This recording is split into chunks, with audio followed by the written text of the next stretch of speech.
إن الحمد لله نستعينه ونستغفره ونعوذ بالله من شرور أنفسنا ومن سيئات أعمالنا. من يهد الله فلا مضل له ومن يضلل فلا هادي له. وأشهد أن لا إله إلا الله وحده لا شريك له وأشهد أن محمدًا عبده ورسوله. يا أيها الذين آمنوا اتقوا الله حق تقاته ولا تموتن إلا وأنتم مسلمون. يا أيها الناس اتقوا ربكم الذي خلقكم من نفس واحدة وخلق منها زوجها وبث منهما رجالا كثيرا ونساء. واتقوا الله الذي تساءلون به والأرحام إن الله كان عليكم رقيبا. يا أيها الذين آمنوا اتقوا الله وقولوا قولا سديدا يصلح لكم أعمالكم ويغفر لكم ذنوبكم. ومن يطع الله ورسوله فقد فاز فوزا عظيما. أما بعد، إن أصدق الحديث كتاب الله وأحسن الهدي هدي محمد صلى الله عليه وسلم وشر الأمور محدثاتها وكل محدثة بدعة وكل بدعة ضلالة وكل ضلالة في النار. أعوذ بالله من الشيطان الرجيم. بسم الله الرحمن الرحيم. والفجر وليال عشر والشفع والوتر والليل إذا يسر هل في ذلك قسم لذي هجر. لائق تقریب سامعین مکرم، بزرگان دین، میں نے آپ کے سامنے سورہ الفجر کی ابتدائی 5 آیات تلاوت کی ہیں، اور ہمارے آج خطبے کا جو موضوع ہے کہ 10 ذو الحجہ 10 ذو الحج کے جو دن ہے اس کی اہمیت اور فضیلت کے بارے میں.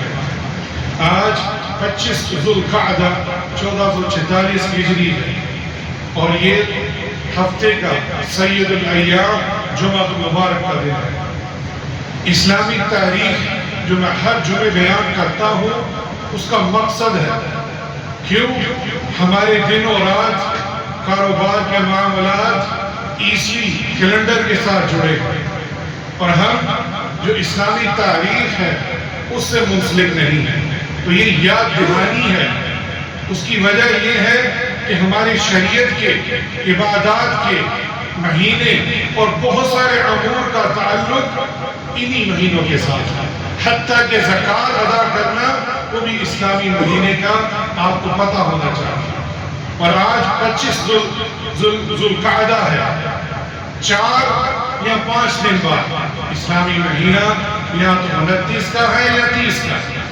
4 سے 5 دن کے بعد ایسے ایام شروع ہونے والے ہیں جس کی اہمیت اور فضیلت آپ سب لوگ جانتے بھی ہوں گے، لیکن آج یاد دہانی کے طور پر ہم اس کا ذکر کریں گے. اللہ سبحانہ و تعالیٰ کا یہ احسان عظیم ہے کہ اس نے ہمیں اسلام کی نعمت سے نوازا اور ہدایت بھی بخشی، اور ہماری تمام تر سستیوں، کوتاہیوں، بے رغبتیوں، لاپرواہیوں کے باوجود ہمیں اپنے فضل رحمت سے محروم نہیں کرتا، بلکہ وقفے سے نیکیوں کے مواقع فراہم کرتا. ابھی رمضان المبارک کا مہینہ بھی، اور 2 مہینے گزرنے کے بعد یہ ایام شروع ہو رہے ہیں جس میں ہم نیکیوں کو سمیٹ سکتے ہیں. اور انہی موقعوں میں سے ایک موقع ماہ ذو الحج کے ابتدائی 10 دنوں کی صورت میں ہے. ماہ ذو الحج کے وہ مبارک ایام اگرچہ ہر سال آتے ہیں اور ہم ہر سال اس کے مسائل اور احکام بھی سنتے ہیں، مگر چونکہ ایک تو دین کے حوالے سے ہمارا حافظہ بڑا کمزور ہے، ہم اس کی طرف دھیان نہیں دیتے یا دین کی باتیں ہمیں یاد نہیں رہتی۔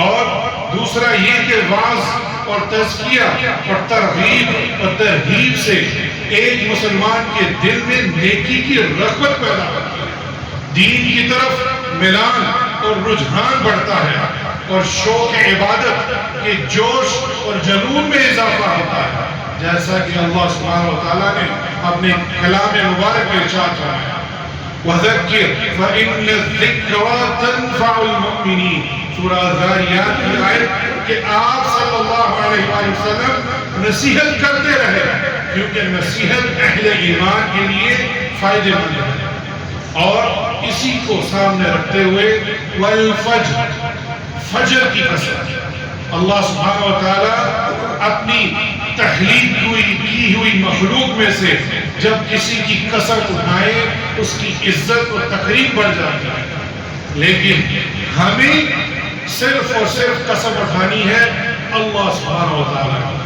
ہمیں اجازت نہیں ہے کہ ہم اپنی اولاد کی، اپنے سامنے رکھے ہوئے رزق کی قسم اٹھائیں، یہ ناجائز عمل ہے، شریعت اس کا تقاضا نہیں کرتی۔ شریعت کہتی ہے کہ انسان ہونے کے ناطے اگر قسم اٹھانی ہے تو صرف اللہ سبحانہ وتعالیٰ، لیکن اللہ سبحانہ وتعالیٰ جب اپنی تخلیق کی ہوئی چیزوں میں سے یا اوقات میں سے یا دنوں کی قسم اٹھاتے ہیں تو یہ اس کی تعظیم اور اس کا جو رتبہ مقام ہے اس کو بڑھا دیتا ہے۔ جیسے فجر کے وقت کی قسم اٹھائی، اسی طرح والعصر، اس کی عصر کے وقت کی قسم اٹھائی، پھر کیا فرمایا وَلَيَالٍ عَشْرٍ، اور ان 10 راتوں کی، اور پھر کیا فرمایا وَالشَّفْعِ وَالْوَتْرِ، اور جفت اور تاک کی، یہ تیسری قسم ہے، فجر کے وقت کی، 10 راتوں کی، جفت اور تاک کی، وَاللَّيْلِ إِذَا يَسْرِ، اور رات کی جب وہ چلتی ہے، 4 قسمیں اٹھائی۔ پھر کیا فرمایا اللہ سبحانہ وتعالیٰ نے هَلْ فِي ذَلِكَ قَسَمٌ لِذِي حِجْرٍ، یقیناً اس میں عقل والے کے لیے بڑی قسم ہے۔ یہاں وَلَيَالٍ عَشْرٍ، یہ کس بارے میں بات ہو رہی ہے؟ تو یہ 10 راتوں کی اللہ سبحانہ وتعالیٰ نے جن 10 راتوں کی قسم اٹھا رہے ہیں، بہت سارے مفسرین اس سے ذوالحج کے پہلے 10 راتیں مراد لی ہیں۔ ابن کثیر رحمہ اللہ وہ فرماتے ہیں کہ یہی تفسیر صحیح ہے، اور کہا ہے اور کسی بھی چیز کی قسم اٹھانا اس کی اہمیت اور اس کی عظیم فوائد کے دلیل ہے، جیسا کہ رسول اللہ صلی اللہ علیہ وآلہ وسلم کی یہ حدیث جابر بن عبداللہ رضی اللہ عنہما سے مروی ہے، صحیح الجامع کی روایت ہے، افضل ایام الدنیا ایام العشر، دنیا کے ایام میں سے سب سے افضل دن ذوالحج کے 10 دن ہیں۔ یہاں میں رکوں گا، یہ حدیث ہمیں بتا رہی ہے، قرآن کی آیت جس پر قسم اٹھائی ہے ہمیں یہ اشارہ کر رہی ہے وہ ایام جو شریعت نے مبارک کہے ہو صرف وہ ہی 3 ایام مبارک ہو سکتے۔ میرا اشارہ من گھڑت ایام جو ہمارے معاشرے میں کوئی 11ویں کوئی 12ویں پتہ نہیں کون کون سی شریف ایام ہوتا ہے، اس کی کوئی دلیل نہیں ہے۔ جب تک کسی بھی دن کی، کسی بھی وقت کی، کسی بھی پتھر کی کیوں نہ ہو یا کسی بھی علاقے شہر کی کوئی دلیل مبارک ہونے کی ہمیں نہ مل جائے تو اسے مبارک نہیں کہہ سکتے۔ جیسے حجر الاسود ہے، اس کے بارے میں ہمارے پاس دلیل ہے، لیکن کیا ہر حجر مبارک ہوگا؟ ہرگز نہیں۔ تو یہاں یہ بتانا مقصود ہے وہ ایام مبارک ہے جو اللہ اور اس کے رسول نے اس کو مبارک کہا، اپنی طرف سے من گھڑت قصے بنا کر ان ایام کو مبارک کہنا یہ قطعاً جائز نہیں اور یہ درست نہیں ہے۔ مسند احمد میں ہے کہ رسول اللہ صلی اللہ علیہ وآلہ وسلم فرماتے ہیں 10 سے مراد عید الاضحیٰ کے 10 دن ہے، وقت سے مراد عرفہ کا دن ہے، جو وطر ہے جو تاک بات ہو رہی ہے وہ عرفہ کے دن ہے 9 ذوالحج کا، اور شفعی سے مراد قربانی کا دن یوم النحر، اور یہاں وتر سے مراد عرفہ کا دن جو 9ویں تاریخ کو آتا ہے، اور تار سے مراد شفعی سے جو 10ویں تاریخ جو یوم النحر جس میں ہم قربانی کرتے ہیں جفت ہے، اس میں اس کا ذکر ہوا ہے۔ واصل بن صاحب رحم اللہ نے عطا رحم اللہ سے پوچھا کہ وتر سے مراد وتر کی نماز ہے؟ تو انہوں نے کہا نہیں، وتر سے مراد عرفہ کا دن ہے جو 9 ذو الحج ہے، اور شفعی سے مراد عید الاضحیٰ کا دن ہے جس دن ہم قربانی کرتے ہیں۔ پھر اللہ سبحانہ وتعالیٰ نے وَاللَّيْلِ إِذَا يَسْرِ هَلْ فِي ذَلِكَ قَسَمٌ لِذِي حِجْرٍ، اور وہ رات کی جب وہ چلتی ہے، یہ راتوں کو آنا اور اس کا جانا، یہ اللہ نے اس کی بھی قسم کھائی ہے۔ اور پھر کیا فرمایا؟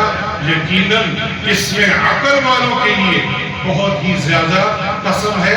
وہ اس پر اللہ سبحانہ تعالیٰ کے کلام کو سامنے رکھتے ہوئے نصیحت پکڑ سکتے ہیں۔ اب ایک اور حدیث عبداللہ ابن عباس رضی اللہ عنہ، یہ کون ہے؟ عباس آپ کے چچا، اہل بیت، اور عبداللہ بیٹے، یہ اہل بیت کی روایت ہے۔ ما من ایام العمل الصالح فيها احب الى الله من هذه الايام، يعني ايام العشر۔ قالوا يا رسول الله ولا الجهاد في سبيل الله؟ قال ولا الجهاد في سبيل الله الا رجل خرج بنفسه وماله فلم يرجع من ذلك بشيء، او كما قال صلی اللہ علیہ وسلم۔ یہ حدیث ہمارے لیے بہت ہی اہم ہے جو اس کی اہمیت بتا رہی ہے۔ عبداللہ ابن عباس رضی اللہ عنہما فرماتے ہیں کہ اللہ کے رسول صلی اللہ علیہ وسلم نے فرمایا کہ 10 دنوں کے عمل سے زیادہ کسی دن کے عمل میں کوئی فضیلت نہیں۔ ان 10 ایام میں عمل صالح کی جو فضیلت ہے اس میں کسی میں سے نہیں۔ تو پوچھنے والے صحابہ کرام نے پوچھا کہ جہاد بھی نہیں؟ اللہ اکبر، ایسے سوال ہونے چاہیے جس سے انسان اپنا تزکیہ نفس کرے، یہ نہیں آگے کا امتحان لیا جائے یا اپنے علم کو سامنے رکھ کے سوال کیا جائے، نہیں، اپنی تزکیہ نفس کے مطابق آپ کے سوال ہونے چاہیے، میں اپنی اصلاح کر سکوں۔ تو کیا فرمایا کہ جہاد بھی نہیں؟ تو اللہ کے رسول صلی اللہ علیہ وسلم نے فرمایا ہاں جہاد بھی نہیں، یعنی جہاد سے بھی بڑھ کے یہ عمل جو کریں گے 10 ذو الحج میں، وہ بھی اس سے بڑھ کے ہے۔ پھر کیا فرمایا؟ سوائے اس شخص کے جو اپنی جان اور اپنی مال اللہ کی راہ میں نکلا اور قربان کر دیا اور پھر واپس نہ آیا، یعنی وہ شہید ہو گیا۔ وہ شخص جو جہاد کے لیے نکلا اپنی جان اور مال کے ساتھ، اور اگر وہ شہید ہو گیا وہ بہتر ہے۔ اس کے علاوہ کوئی بھی عمل اس سے بڑھ کر نہیں ہو سکتا۔ یہ ہمارے لیے ایک جھنجھوڑنے والی بات ہے کہ ان ایام کو ضائع نہیں کرنا۔ اس میں چھوٹے چھوٹے عمل بھی ہمارے لیے بہت اہمیت کے حامل ہیں، اور یہ امام بخاری اس حدیث کو لے کر آئے تھے۔ میں ایک درس سن رہا تھا انہی ایام کے بارے میں، شیخ محمد بن صالح العثیمین نے فرمایا الصدقہ فی 10 ذو الحجہ احب الی اللہ من صدقتی فی 10 رمضان، کہ رمضان کے صدقہ جو کرنا ہے، اللہ کی راہ میں خرچ کرنا ہے 10 دنوں میں، ذو الحج کے 10 دنوں میں، وہ اللہ سبحانہ وتعالیٰ کو بہت ہی عزیز ہے، بہت ہی محبوب ہے، اس سے بھی بڑھ کے جو رمضان کے 10 دنوں میں صدقہ کرتا ہے۔ اس کی اہمیت آپ یہاں سے جان سکتے ہیں۔ یہاں ایک چیز جو تنبیہ کے طور پر بتانا بہت ضروری ہے کہ رمضان کے آخری عشرہ اور عشرہ ذو الحج میں تقابلی کے طور پر علماء نے اس طرح بیان کیا، یعنی اس کے درمیان رمضان کے آخری 10 ایام اور ذو الحج کے جو شروع کے ایام ہیں اس کو سامنے رکھتے ہوئے علماء کرام نے فرمایا ہے کہ رمضان کی آخری 10 راتیں وہ افضل ہے ذو الحج کی 10 راتوں سے۔ میرے ساتھ آپ کہیں گے رمضان کی جو راتیں ہیں آخری وہ افضل ہے ذو الحج کی 10 راتوں سے۔ کیوں؟ اس کے اندر لیلۃ القدر اور کیا فرمایا کہ عشر ذو الحج کے جو 10 دن ہیں وہ افضل ہے رمضان کے آخری 10 دنوں سے. کیوں؟ اس کے اندر یوم عرفہ ہے، یوم النحر ہے. اللہ اکبر. یہ ہے علماء کرام، ان سے ہم دور بھاگتے ہیں، لیکن علم آپ کو راسخون فی العلم سے ملے گا. کیسے انہوں نے موازنہ رکھا کہ رمضان کی آخری 10 راتیں افضل ہیں، لیکن ایام کی بات کی جائے تو ذو الحج کے جو دن ہیں وہ سب سے افضل ہیں. امام ابن تیمیہ رحمہ اللہ فرماتے ہیں ذو الحج کے ابتدائی 10 دن رمضان کے آخری 10 دنوں سے افضل ہیں، اور رمضان کے آخری 10 کی راتیں ذو الحج کی 10 راتوں سے افضل ہیں. یہ مجموعہ الفتاوی ابن تیمیہ میں موجود ہے.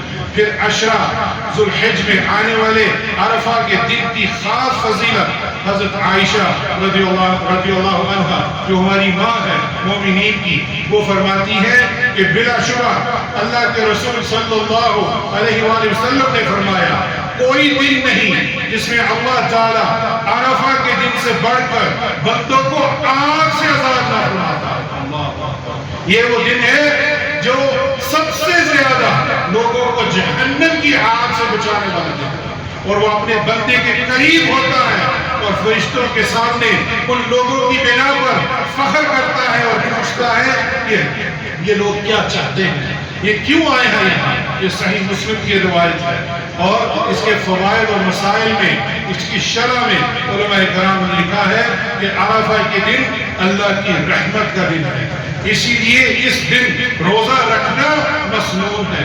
تاہم حاجیوں کے لیے یہ روزہ رکھنا ممنوع ہے، کیونکہ اللہ کے رسول صلی اللہ علیہ وآلہ وسلم جب حج پر تھے انہوں نے روزہ نہیں رکھا. اس سے کیا فائدہ حاصل ہوا؟ جو غیر حاجی ہیں انہوں نے 9 ذو الحج کو روزہ رکھا جو حج پر نہیں گئے، لیکن جو حجاج کرام اللہ کے فضل سے اپنی جان اور مال کو لے کر حج کرنے گئے ہیں انہوں نے وہاں روزہ نہیں رکھنا. یہ صحیح بخاری کی روایت ہے. پھر نبی کریم صلی اللہ علیہ وآلہ وسلم نے فرمایا صیام یوم عرفہ احتسب علی اللہ ان یکفر السنة التي قبله والسنة التي بعده او کما قال صلی اللہ علیہ وسلم. صحیح مسلم کی روایت کہ عرفہ کے دن جو روزہ رکھے گا مجھے اللہ سے امید ہے وہ گزشتہ اور آئندہ دونوں سال کے گناہوں کو معاف فرمانے کا کفارہ ہوتا ہے. اللہ اکبر. یہ فضیلت ہے یوم عرفہ کے دن روزہ رکھنے کی. اور یہاں یہ بھی بتاتا چلوں یہ 10 ایام آپ پہلی یکم ذو الحج سے لے کر 9 ذو الحج تک مسلسل روزے بھی رکھ سکتے ہیں. کیوں؟ سب سے احسن عمل کیا ہے؟ روزہ. اور جو ایک نفلی روزہ رکھتا ہے، جو فرضی روزہ ہے اس کا تو ثواب اللہ نے اپنے پاس رکھا، وہ ہمیں نہیں بتایا، لیکن نفلی روزے کی ہمارے بارے میں جو اہمیت بتائی ہے کہ ایک نفلی روزہ آپ کو 70 سال کی مسافت جہنم سے دور کر دیتی ہے. اللہ اکبر. تو اس سے بڑھ کر عمل کیا ہو سکتا ہے؟ گرمی کی شدت بھی ہے لیکن روزہ رکھیے. عبداللہ ابن عمر رضی اللہ عنہما سے پوچھا کس چیز سے آپ سکرات الموت پر ہیں، کیا چیز آپ کو یاد آ رہی ہے؟ کہتی ہے کہ رات کو اٹھ کر قیام کرنا اور سخت گرمی میں روزہ رکھنا، یہ مجھے یاد آ رہا ہے. یہ ہے سلف و صالحین. مشکل ہے لیکن کوشش کیجئے. اللہ کا تقوی اگر آپ میں ہے اپنی استطاعت کے مطابق اگر آپ 9 روزے رکھ سکتے ہیں الحمدللہ، اس سے بڑھ کے عمل کوئی نہیں ہو سکتا. لیکن 9ویں ذو الحج کا لازمی روزہ رکھیے. اس کے ساتھ ساتھ ذکر اور اذکار کرنا یہ بہت ہی اہم ہے. اللہ لہذا ان ایام میں لا الہ الا اللہ تکبیر بکثرت سے پڑھنا، یہ اللہ تعالیٰ کی حمد و ثنا کثرت سے کرنا، یہ بھی صحابہ کرام سے ثابت ہے. اور عبداللہ ابن عمر، عمر ابن خطاب، ابو ہریرہ، علی بن ابی طالب رضی اللہ عنہ، عبداللہ ابن عباس رضی اللہ عنہ، یہ جلیل القدر صحابہ، ان سے ثابت ہے یہ یکم ذو الحج سے جیسے آتی ہزاروں اور گلیوں میں نکل جاتے اور تکبیرات پڑھتے. یہ سنہ مہجورہ ہو چکی ہے، سنہ مہجورہ جو لوگ سنت کو ترک کر چکے ہیں. اور یہاں بتاتا چلوں یہ تکبیرات دو قسم کی ہیں، ایک مطلق اور ایک مقید۔ مطلق تکبیرات وہ ہیں جو یکم ذو الحج سے شروع ہو جائیں گی 9 ذو الحج تک۔ اس سے پہلے 9 ذو الحج کی عشاء کی نماز سے پہلے کیا ہوگا؟ آپ نے اٹھتے بیٹھتے بازاروں میں چلتے ہر جگہ آپ نے تکبیرات پڑھ لی، لیکن جیسے ہی 9 ذو الحج آئے گی، یہ مقید تکبیرات ہیں، اس کو قید کر دیا ہے۔ تو 9 ذو الحج کی صبح فجر میں سے لے کر یہ ایام التشریق کی 11، 12 اور 13 اس کی عصر کی نماز تک آپ نے تکبیرات کہنی ہے۔ ہر نماز کے بعد فجر کی نماز سے لے کر 9 ذو الحج کی اور 13 ذو الحج کی عصر تک آپ نے ہر فرض نماز کے بعد تکبیرات کہنی ہے۔ اس کو مقید تکبیرات کہا جاتا ہے۔ تو یہ فرق ہے مطلق اور مقید کا۔ تکبیرات کے حوالے سے کوئی صیغہ اللہ کے رسول صلی اللہ علیہ وآلہ وسلم سے ثابت نہیں ہے۔ اللہ اکبر، اللہ اکبر، لا الہ الا اللہ، واللہ اکبر، اللہ اکبر، وللہ الحمد، اللہ اکبر کبیرہ والحمد للہ کثیرہ۔ اس طرح کی جتنی بھی آپ کے پاس موجود ہے آپ کہہ سکتے ہیں۔ اللہ اکبر، اللہ اکبر، اللہ اکبر 3 بار بھی کہا جا سکتا ہے۔ مختلف صحابہ کرام سے یہ صیغے ثابت ہیں، جو آپ کو آسان لگے۔ شرط یہ ہے اپنی زبان پر رکھیے۔ یہ ذکر یہ ایسا عمل ہے جو جنت میں بھی آپ کریں گے۔ ہر عبادت ختم ہو جائے گی جنت میں داخل ہوگا الا بذکر اللہ۔ تو یہ دنیا میں بھی اس کا فائدہ ہے اور آخرت میں بھی اللہ سبحانہ وتعالی ہمیں اس پر عمل کرنے کی توفیق عطا فرمائے۔ اقول ما تسمعون واستغفر الله لي ولكم من كل ذنب فاستغفروه انه هو الغفور الرحيم۔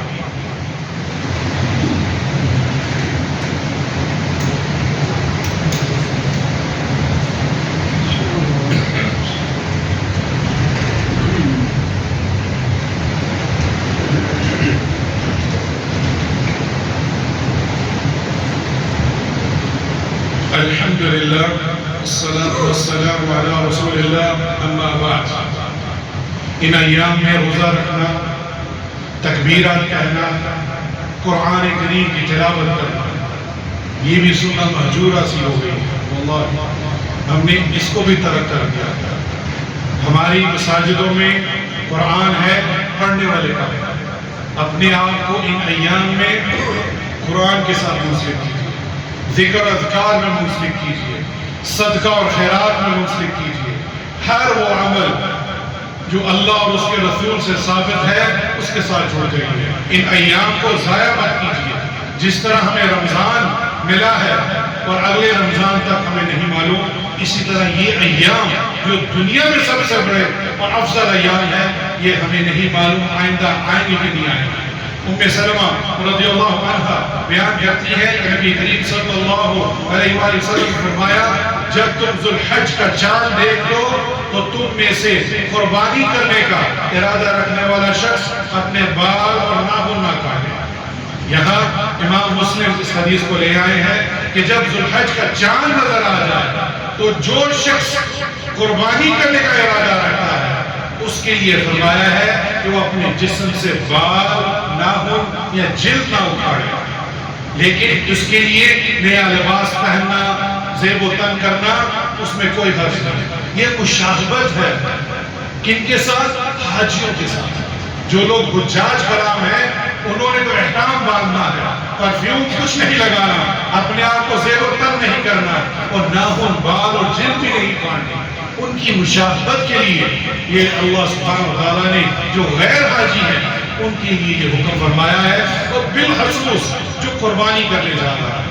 اگلا جمعہ انشاءاللہ ہم اس پر رکھیں گے قربانی اور اس کے مسائل کے اندر، لیکن یہ بات بتانا ابھی مطلوب تھا کہ 25 ذو الحج ہے، اس سے پہلے اگر آپ نے اپنے بال اور ناخن کاٹنے ہیں وہ کاٹ لیجیے۔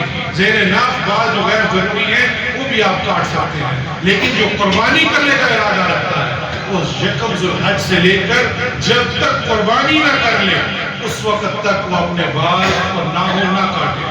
یہاں علماء کرام نے یہ بھی فرمایا ہے کہ یہ حکم صرف اور صرف اس شخص کے لیے ہے جو گھر کا فرد مین ہے، قوام ہے اور وہ قربانی کرنے جا رہا ہے، اور اس کی قربانی کرنا تمام اہل عیال کے لیے کافی ہوگی۔ اس گھر میں جو ایک چھت میں رہتے ہیں اور ایک چولہا ہے، ایک گھر میں رہنا اور چھت ایک ہو اور چولہا ایک ہو، اور اس گھر کے اندر اگر 3-4 فیملیاں بھی رہتی ہیں تو ایک گھر کا جو باپ ہے وہ قربانی کر لے تو وہ کافی ہوتی ہے، اور اس شخص کے لیے ہے کہ وہ اپنے بال اور ناخن نہ کاٹے، بچوں اور بیویوں کے لیے نہیں، بشرطے کہ اگر کوئی گھر کا دوسرا فرد بھی قربانی کرنے کا ارادہ رکھتا ہے تو وہ بھی اسی حکم کے اندر آتا ہے۔ اللہ سبحانہ و تعالی ہمیں ان احکام کو سمجھنے اور اس پر عمل کرنے کی توفیق عطا فرمائے۔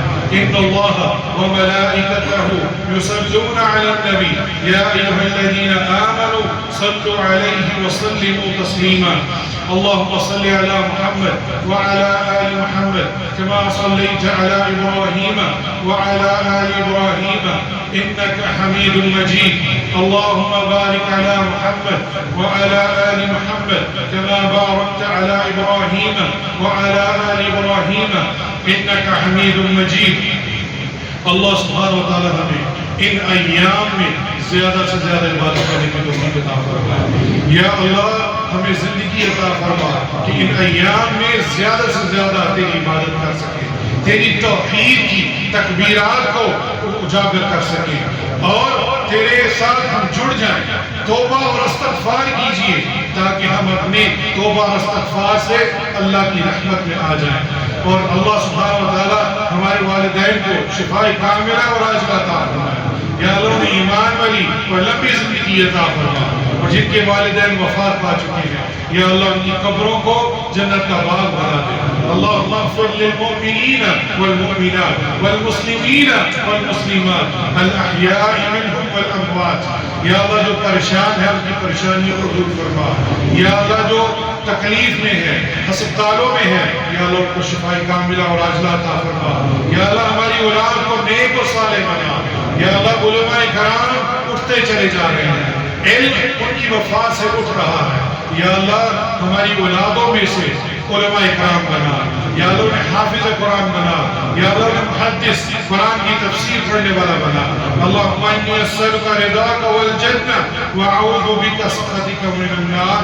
اللہم انی اسألک الہدی والتقی والعفاف والغنی۔ ربنا افرغ علینا صبرا وثبت اقدامنا وانصرنا على القوم الكافرين۔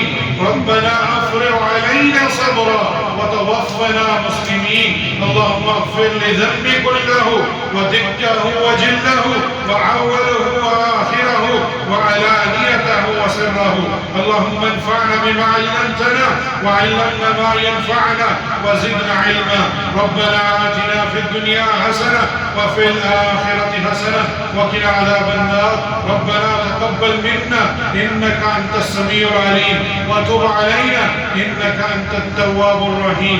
عباد الله إن الله يأمر بالعدل والإحسان وإيتاء ذي القربى وينهى عن الفحشاء والمنكر والبغي يعظكم لعلكم تذكرون وأقيموا الصلاة۔